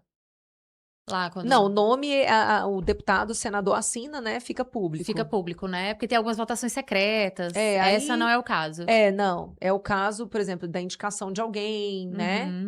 Aí é secreto. É bom que dá para você depois listar, né? Quem foi contra, quem foi a favor daquela CPI. E vamos falar um pouquinho, Júlia, do escândalo do INSS. Gente, para resumir, o que foi isso? Entidades associativas realizavam descontos não autorizados diretamente na folha de pagamento dos beneficiários. Júlia, esse caso do INSS, ele é pontual ou você acha que é estrutural? Estrutural, porque teve participação de servidor público no meio, né? Para começar, o seguinte, a gente ficou evidente a fragilidade desses cadastros, né? Porque para você autorizar o desconto, alguém entrou com o login e a senha daquele beneficiário. E aí, dentro do sistema, eles conseguiram autorizar. O que eu li Foi isso que aconteceu. é que já vinha há muitos anos, é porque agora, nos últimos 3 anos, é que ficou muito mais visível. Mas pelo que eu li, isso procede? Que já vinha mesmo acontecendo há alguns anos? Já, mas, por exemplo, quando a gente pega o gráfico de desconto, ele é mais ou menos assim, linear, e aí entrou o Lula, ele faz assim, ó. Inclusive, várias entidades foram criadas imediatamente após a eleição do Lula. Inclusive, na CPI, os depoimentos foram colhidos e mostraram isso, que várias pessoas se organizaram, criaram entidades e começaram a atuar como entidade associativa e tiveram acesso a cadastro e conseguiram fazer isso. E você acha que vai haver, de fato, uma responsabilização real nesse caso do INSS? Olha, o careca do INSS está preso, né? A gente descobriu, por exemplo, que uma testemunha falou que o filho do Lula recebia uma mesada de R$300 mil. Então, isso aí, que inclusive agora ele foi blindado de dar um depoimento, né? Mas eu acho que está claro para todo mundo, né, que existe uma influência. A ex-nora do Lula também foi citada. E houve uma série de alertas que foram feitos, inclusive à CGU, e a CGU não agiu da maneira como deveria ter agido. Então, assim, é por isso que, retomando aquilo que a gente estava falando no início, a discussão não é esquerda contra direita, é o povo contra o Estado. Porque, tanto no caso do BRB, que envolveu títulos de pensão que foram perdidos, como no caso do INSS, a gente vê que o Estado não fez o mínimo que ele deveria ter feito. Estou falando de cuidar de cadastro. É isso, cuide do cadastro das pessoas. Tenha regras, sabe, de inviolabilidade. Não tem condições, isso é inaceitável. Você simplesmente deixar vários servidores com senha master, que é o que o próprio diretor, à época, o diretor do INSS falou. Nós identificamos que havia servidores que não estavam mais naquela área, mas ainda estavam com senha para entrar no sistema. Meu Deus. Se você contar isso para alguém de fora do Brasil, eu acho que a pessoa nem acredita. Não, mas fala assim, não, isso não existe. Não tem como acreditar. Não tem como acreditar. Por isso que a luta, gente, não é a esquerda contra a direita, é o povo contra o Estado. Por isso que fuja do Estado, não confie no Estado, não tenha previdência no Estado, não dependa do Estado, porque vai acontecer isso. Eu vi você falando numa entrevista que você tirou seu dinheiro, aplicou nos Estados Unidos. Você aconselha? Com certeza. Eu fiz isso. Diante disso, né, Júlia? Assim, eu não posso dar conselho porque eu não sou da área financeira. Certo. Mas eu tô falando o que eu fiz para mim e para minha filha. Né? Assim que o Bolsonaro perdeu, foi a decisão que eu tomei. Eu falei, Brasil, não dá. Você investe em cripto, não é isso? Sim. Eu vi sua entrevista com 38. Gente, inclusive, a Júlia foi a única que conseguiu calar o 38. Aí, mais ou Porque é menos. difícil a gente acompanhar a entrevista dele. Eu não sei se vocês já viram. Ele fala pá, pá, pá, pá, pá, pá, pá, pá, e a Júlia, não é assim. O processo legislativo é Ele é assado. muito engraçado. E ele começava a falar algumas coisas do processo legislativo que eu acho que ele não entendia bem. Você, não, porque, né, deputada distrital, é assim, não, é desse jeito. Aí ele teve um momento que ele parou pra te ouvir. Aí eu vi os comentários e foi a minha impressão. A única até hoje que conseguiu calar, no bom sentido, o 38. Mas, um abraço pra Júlia, ele. um Essa semana eu falei com abraço. ele, inclusive. Ele fala muito disso, né? Que essa questão das criptos devia chegar as informações mais para a população. Ele acha que ainda é muito fechado as informações. Eu também acho que devia ser mais divulgado, mais explicado, mais acessível. Até mesmo porque tem muita fraude, né? Então, se a pessoa realmente não entender ali, ela pode cair em fraude. E infelizmente, já existiu muitas, né? Já. Ele é defensor apenas de Bitcoin, porque criptomoedas é uma modalidade, digamos assim, né? Você tem várias, mas ele defende apenas o Bitcoin. Meu marido, ele investe... Assim, a gente já amanheceu pensando que estava rico em determinada moeda. Quando ia olhar, não estava rico, era coisa nenhuma. Essa semana eu passei um aperto. Né, amor? Essa semana teve um dia tenso, meu Deus. Ah, não, eu acho que foi. Dessa vez foi. Nossa, estamos milionários. Não tá nada. A moeda... Como é que eles chamam? A moeda derreteu. A moeda derreteu. Mas é bem interessante. Eu realmente eu não entendia. Também continuo sem entender, mas assim, eu tenho pelo menos uma iniciação e é muito interessante mesmo. Recomendo. Se você quiser aprender, conversa com o ChatGPT. É sério. É mesmo? Me fala sobre Bitcoin. Fale mais. Pergunta. Ele vai te... Aí vai direcionando. Aham. Bom, agora, Júlia, tchan, tchan, tchan, tchan. Vamos falar um pouquinho do cenário local aqui do DF. Até a explosão aí do caso Banco Master, aparentemente viria Celina como sucessora de Ibanez Rocha. Ibanez Rocha, gente, é o governador do Distrito Federal. Celina Leão é a sua vice. Pós-Banco Master, há uma indefinição. Já falaram o nome do deputado Rafael Prudente como sucessor.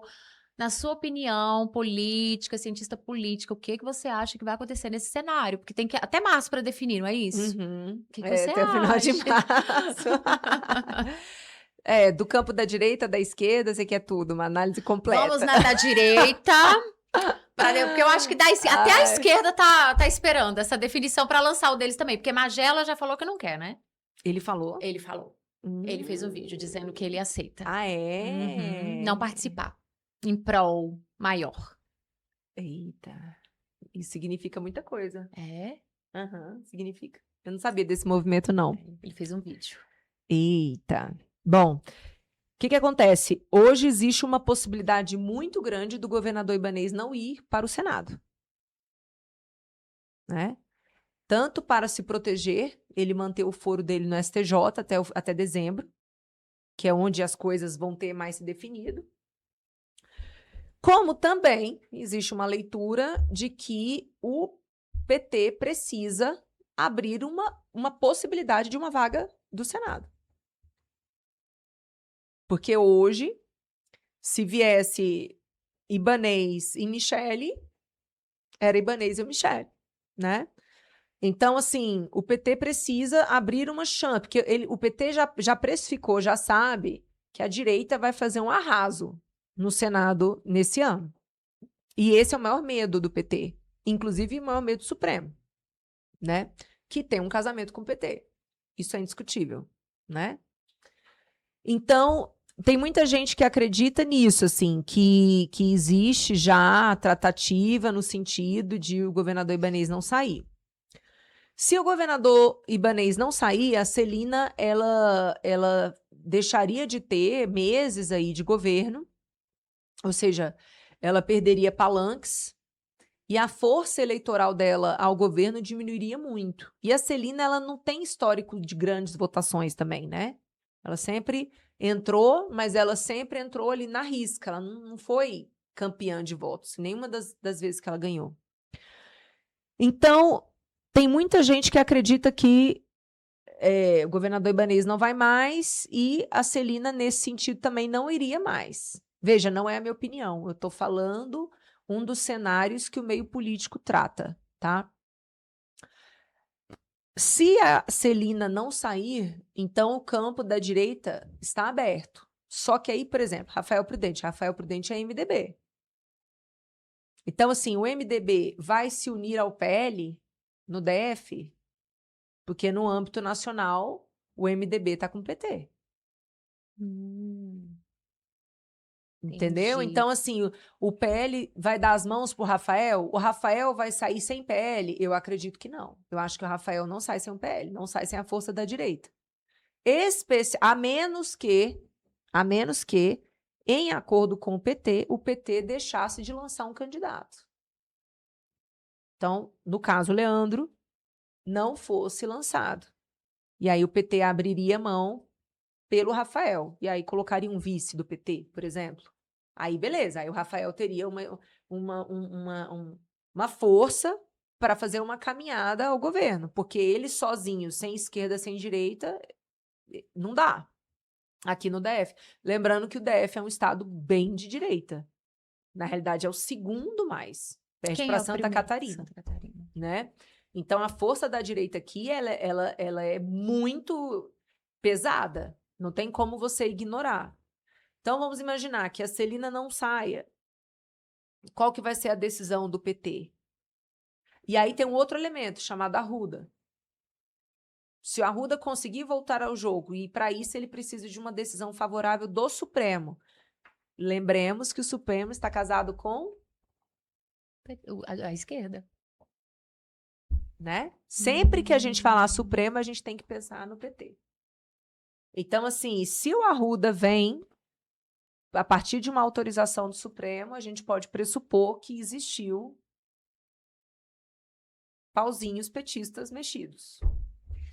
Gente, foi uma das mais... A gente sabe que nessa Né? pré-movimentação tem muitas reviravoltas, mas eu vou falar, dos últimos anos, essa pra mim foi uma das maiores reviravoltas. Quem não é de Brasília vai entender o que eu vou falar agora. Era como se praticamente uma campanha já estivesse ganha. Mas eu vou te falar, Benigna, olha, eu sempre Você falo acha isso pras que pessoas. Assim, os meus apoiadores sempre falavam assim, você vai pro lado de quem? Eu falei, calma, não, você tem que definir, não tem. E é uma pressa, né, para querer a definição de nomes. É uma definição. Então, assim, hoje, nome competitivo, mais competitivo da direita no Distrito Federal se chama Damares Alves.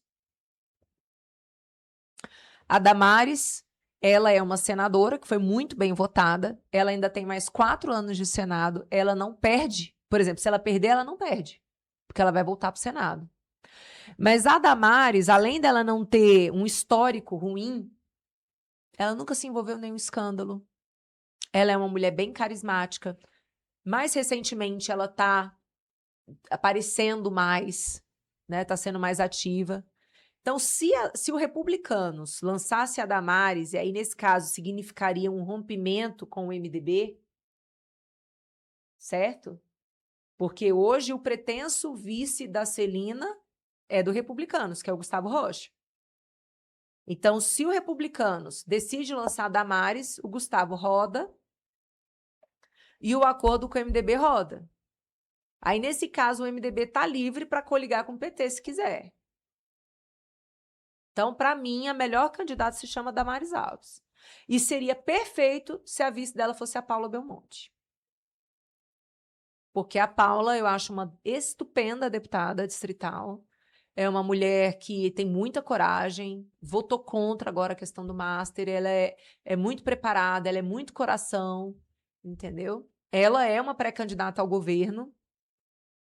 Mas eu acho que se as duas se juntassem, ou a Damares vice, não sei, mas eu acho que se as duas se juntassem, ia ser imbatível. Ia mudar mais ainda o cenário que aparentemente caminhava para um Imbatível. lado, seria uma É. grande Tem reviravolta. muita gente que tá falando na Michelle Bolsonaro. Isso aqui é fofoquinha também, tá?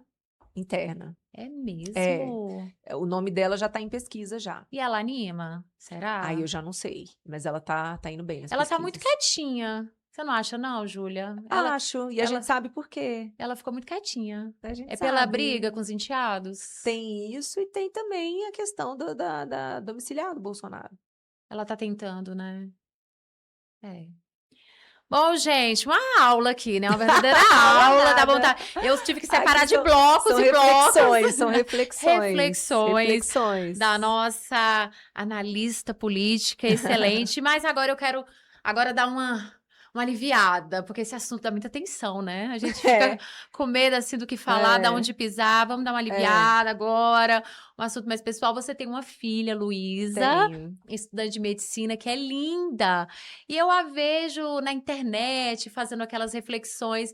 Ela puxou de você, você que tem incentivado esse caminho de reflexões, de realmente mostrar, dar a sua opinião, que é muito bonita e ela fala muito bem. É. A Luísa, assim, quando ela tinha 15 anos, eu era candidata. E ela viveu a campanha comigo, ela saía sozinha para pedir voto para mim. Então, nessas panfletagens, ela amadureceu muito, né? Então, ela sempre me viu também em casa, eu gravo muito vídeo em casa. Então, ela sempre me viu participando de discussões complexas e agora como comentarista também. E eu sempre, Benigna, tive muito respeito com a minha filha, com a inteligência dela. Então, quando eu estou conversando com ela, eu estou conversando com ela. Então, a gente senta assim, eu tomo um café da manhã de 2 horas. Deixa ela falar. Então, eu falo uma coisa, ela fala outra, nesse processo de reflexão filosófico. E ela capta as coisas e pensa, eu tive uma ideia de um vídeo. Aí ela já pega o celular dela e começa a escrever um roteiro. Mamãe, o que você acha desse roteiro aqui? Muito legais as reflexões, eu já vi. Ela passa, eu aprovo os roteiros. Às vezes eu falo assim, não gostei, tá faltando isso, isso, isso. Ela, você não entendeu. Mas, enfim, ela é uma pessoa inteligente, ela sempre foi, né? A gente percebe isso, né? Desde pequenininha, assim, eu já tinha percebido que ela era mais inteligente do que eu. Olha. Uma vez eu me lembro que eu estava dirigindo e ela... Falei, amanhã é sua prova de português. E eu nunca estudei com ela. Porque eu sempre achei que a criança tem que ser autônoma, né? E sempre estimulei, mas eu nunca falei assim, você tem que estudar. Não fui esse tipo de mãe. Mas aí no carro eu falei, sua prova de português tá tudo bem, a matéria tá ok, tem alguma dúvida? Ela, tô com dúvida, tem complemento nominal e adjunta de nominal. Eu falei, eu vou te explicar agora, presta atenção. Aí eu comecei a explicar. Pra mim, eu aprendi essa matéria porque eu peguei um papel em branco, desenhei e eu entendi ali. Eu achei que ela não fosse aprender. Aí, quando eu cheguei em casa, eu falei, faz exercício. Aí ela fez, acertou tudo. Eu falei, meu Deus. Ela é mais inteligente do que eu. Ela vai qual semestre? Ela vai começar o segundo. Segundo semestre. E se encontrou? Muito, o que ela quer mesmo? Sempre, desde pequena também, a gente já sabia. Não tinha outro caminho pra ela, não. Bonita. Um beijo, Luísa. Ela é encantadora mesmo.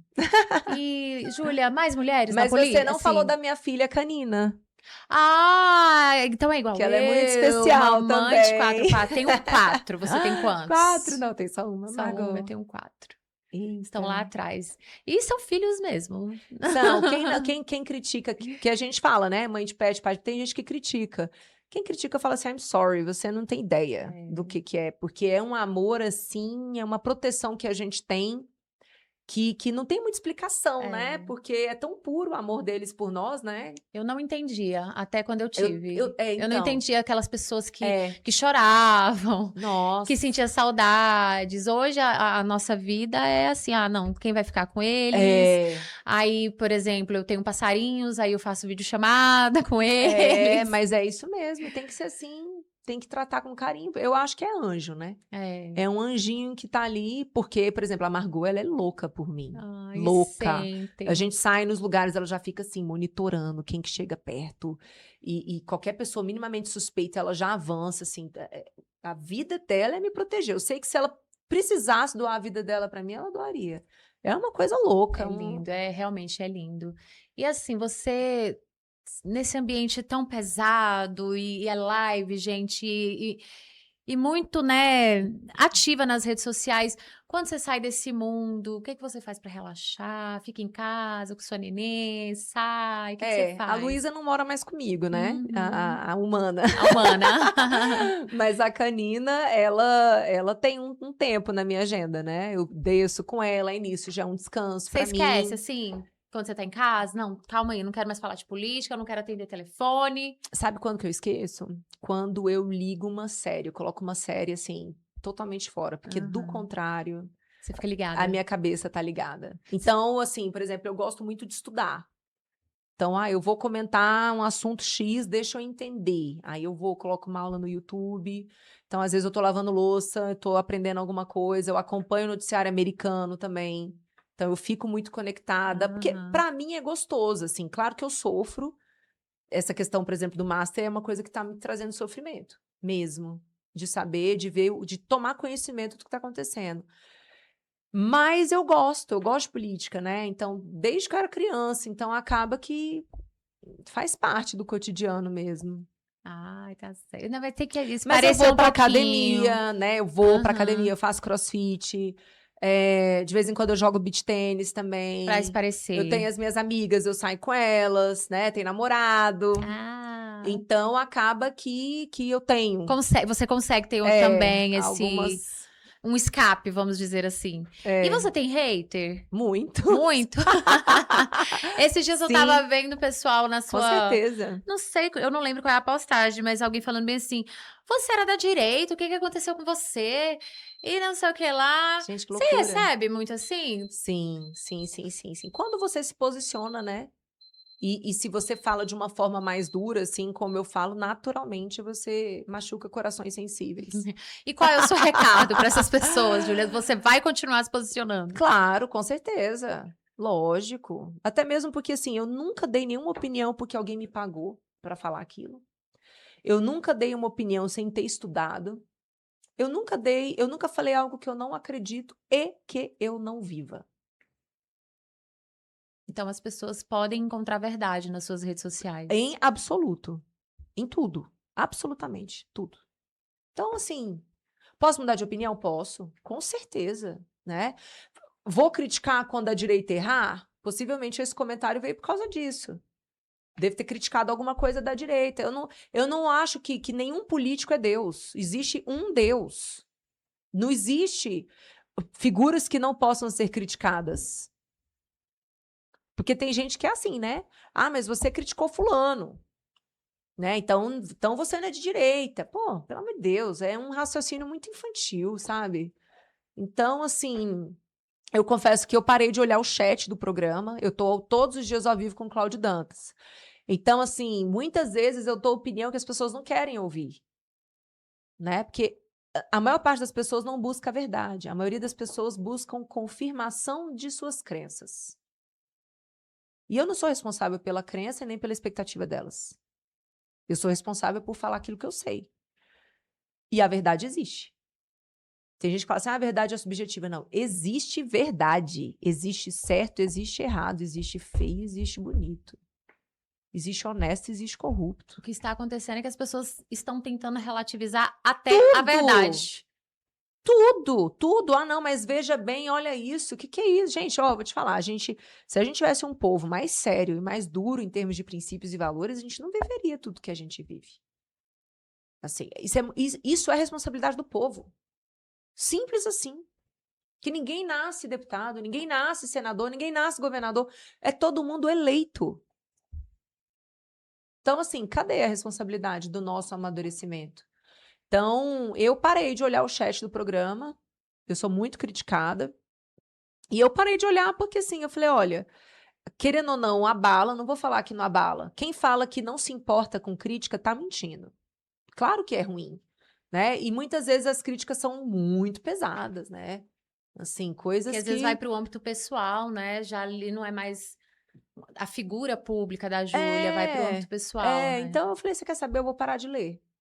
E tá né, sendo bom. para saúde mental. Tá sendo bom não ler. Bom, gente, e em primeira mão, Júlia já avisou que vai concorrer a um cargo eletivo ano que vem, a Câmara Este Legislativa. ano. Esse ano, tô doida. É, A Câmara Legislativa. E eu gostaria que você deixasse uma mensagem às mulheres, mais mulheres na política, Júlia. mais mulheres boas e que queiram. Porque ser mulher não é presunção de superioridade moral, né? Eu vejo que tem muita gente assim, ah, não, porque a mulher é melhor que homem, é porque a mulher não está mentindo. Não. A mulher mente assim como o homem mente, mulher rouba assim como o homem rouba. Ser mulher não é nem um pouco acima de ser homem. Nós somos realmente indivíduos de sexos diferentes. Então, eu confesso para você, se for para ser uma mulher despreparada, eu prefiro que nem esteja lá, porque ela reforça estereótipos. Verdade. Entendeu? Então, assim, ah, fulana tá lá porque é mulher, né? Você sabe, né? Precisei colocar porque é mulher. Não. A mulher que quer entrar para a política, o que é exceção. Porque a política é uma atividade que vai contra a família da pessoa. Você precisa se dedicar muito. Você precisa trabalhar muito. E família, relacionamento, você tem que ter tempo. Então, a grande verdade é essa, é que os homens, eles não são preparados para terem o residual da atenção de uma mulher. Então é árduo Muito. o caminho. Pode observar, a maioria das políticas são divorciadas. Ou nunca se casaram. Ou Até são lésbicas. gestoras mesmo, né? Assim, no âmbito mesmo da iniciativa privada, a maioria daquelas CEOs, gestoras, realmente. Porque para você viver certas profissões, você precisa fazer um nível de Dedicação entrega exclusiva. que não tem como você compatibilizar com outras questões. Só que acontece que no Brasil e no mundo, não apenas no Brasil, dentro dessa perspectiva infantil que a gente estava comentando aqui, as pessoas querem tudo ao mesmo tempo. Ah, eu quero tudo. Não. É escolha e renúncia. Essa é a vida do adulto, né? E sei, alguma. Agora, a mulher, vamos lá, a mulher que está na política, ela tende a ter um olhar diferente. Isso é fato. Então, por exemplo, eu criei um programa chamado Mamãe na Escola, assim que eu descobri que existia uma proibição, olha que loucura, uma proibição das alunas, mães, de levarem os seus bebês às escolas públicas para serem amamentados. Eu fui mãe com 17 anos, a minha filha era levada para a minha escola, eu saía da sala de aula, amamentava e voltava para a sala. Só que nessa época eu estudava na escola privada. As meninas, as estudantes da rede pública não podiam fazer isso. Porque era proibido levar bebê para a escola. Quando eu descobri isso, eu falei, o quê? Então vocês estão condenando a menina adolescente que virou mãe a não estudar?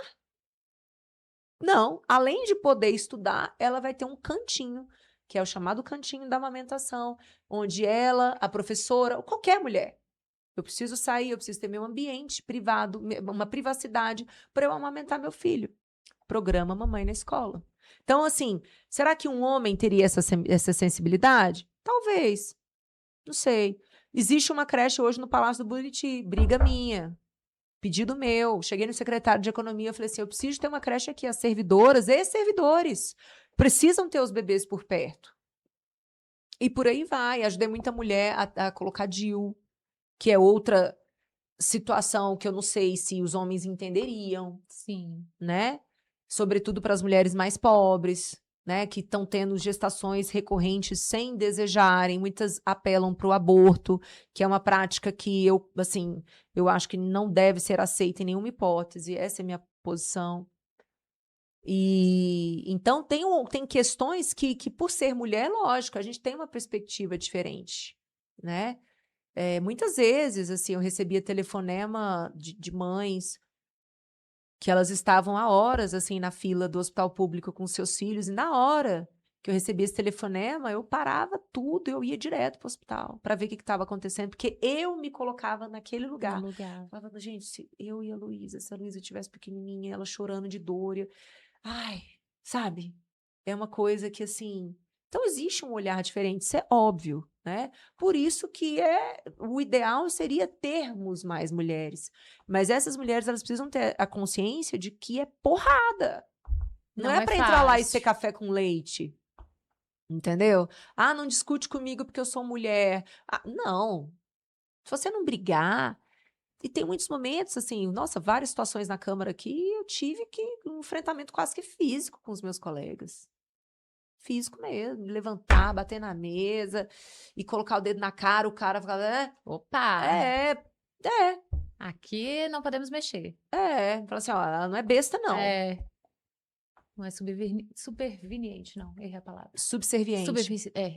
Mas, assim, para as mulheres que estejam nos assistindo e se sintam tocadas na missão política, vão em frente, tá? Se quiserem meu apoio e minha ajuda, podem me acionar, porque eu adoro trabalhar mulher para política. Adoro. Algumas já entraram com minha ajuda já. Olha, porque você faz marketing político também. Faço também. Marketing político. E ela deixa bem claro, né? Marketing político... Para a direita. Para a direita. Tá na bio dela do Instagram. Quando eu vi, pronto, não tem dúvida. Marketing político para a direita. Para candidatos de direita. Bom, gente, estivemos aqui com a nossa cientista política, Júlia Lucy, uma querida, Obrigada. inteligente, bem posicionada, não se esquivou de nenhuma pergunta, não ficou café com leite, não ficou em cima do muro, adorei, muito obrigada pela sua presença. Você aí de casa, curte, compartilha, comenta, se inscreva em nosso canal, ativa o sininho e já sabe, toda quinta-feira às 8 horas da noite nós temos episódios novos e como eu falei, a temporada está demais. E eu gostaria que você deixasse uma mensagem final. É isso, não vamos desistir do Brasil. A minha mensagem é, a gente melhora aos poucos, mas é com muita briga. E a gente precisa brigar. Chega de ser cordeiro nesse país. Essa é a minha mensagem. E se você quiser acompanhar meu trabalho, vai lá no @JuliaLucyDF, viu? Isso aí. E esse seu projeto aqui é maravilhoso. Siga adiante, porque nos Estados Unidos, por exemplo, a última eleição ela foi decidida por podcast. É mesmo? Foi podcast. O Trump venceu em podcast. Ele não tinha espaço na grande imprensa. Aí o filho dele, o mais novo, o Barrow, muito esperto, falou assim, ó, vou fazer uma lista de podcast para você começar a ir. Em todos. Aí ele circulou os Estados Unidos e nisso os cortes estavam circulando e ele cresceu. Foi podcast. Olha só. Então é muito poderoso, é uma arma muito poderosa. E é elas no comando, né, gente? Muito obrigada, Júlia. Você Eu de que casa. agradeço. Continue nos acompanhando. Até a próxima. Adorei a companhia da Júlia e eu sempre adoro a sua companhia também. Até a próxima. Ping Pong Pode Elas no Comando, hoje com a cientista política Júlia Lucy. Preparada? Sim! Vamos ver! Sua missão na política em uma palavra. Incomodar o sistema. Momento mais difícil da sua trajetória. Quando eu perdi um bebê. Uma decisão que te tirou o sono. A de ser candidata. O preço de se posicionar. Não dormir. Bastidores, decepção ou força? Os dois. Uma mulher que te inspira. Thatcher. Brasil hoje te gera qual sentimento? Revolta.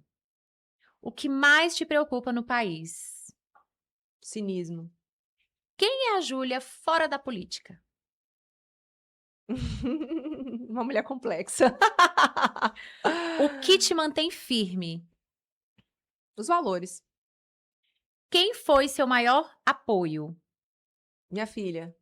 O que ainda quer conquistar? Olha, uma vida melhor para as pessoas. Que legado quer deixar? De ter deixado uma vida melhor para as pessoas. Um beijo para... Minha mãe. Ai, nós temos um presente para você. É uma lembrança do podcast Pode Elas no Comando. Obrigada. É uma xícara que tem uma identidade muito visual nossa, mas ela significa a realização desse sonho. E ter você aqui é uma dessas realizações. Júlia, muito obrigada, viu? Sucesso, viu? Obrigada. Até o próximo Ping Pong. Fique de olho em nosso episódio. Até a próxima.